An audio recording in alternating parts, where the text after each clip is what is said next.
Another name we've seen in the release is Howard Lutnick, the current United States Secretary of Commerce, the former CEO of Cantor Fitzgerald.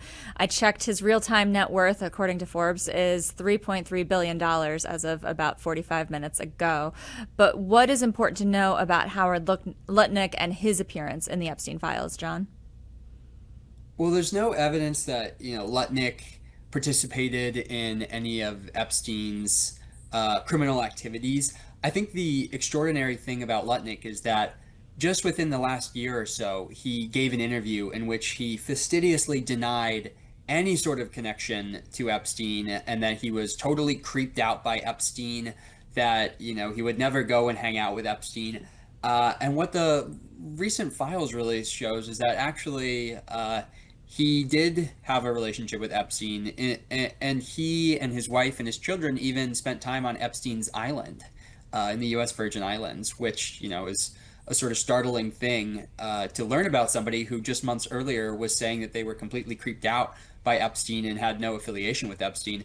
I mean, the other curious thing about the Commerce Secretary is that he was actually neighbors with Epstein in the Upper East Side in New York, and so the two men live next door. Not that that means anything significant, but the two were in each other's orbit. Two Wall Street guys who ran in similar circles, and so of course the two knew each other, and I think what Howard Lutnick's big sin here seems to have been was just fabricating an untruth about his relationship with Epstein because the files have exposed that.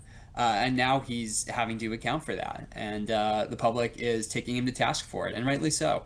Continuing on billionaires who have been found in these files, Richard Branson, current net worth $2.8 billion, according to Forbes real-time net worth tracker. How enmeshed in Epstein's world was Richard Branson?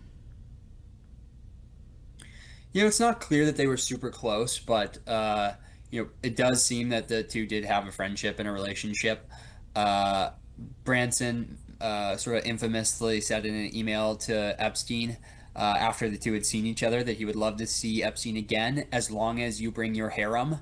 Uh, Branson also asked Epstein for his public relations thoughts on Bill Gates actually, and the sort of whether Gates could have a public association with Epstein after Epstein had already pleaded guilty for charges of soliciting prostitution and procuring a minor.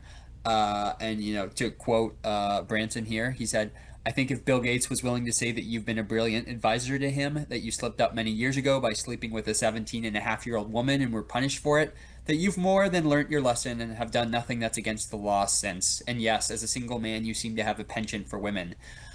So it's clear that Branson and Epstein had a relationship, and that Branson was aware, at least, of Epstein's sexual proclivities, at least in terms of him, seeking out lots and lots of women. But again, Richard Branson has not been accused of any wrongdoing in connection with Epstein, and he has, denied any wrongdoing.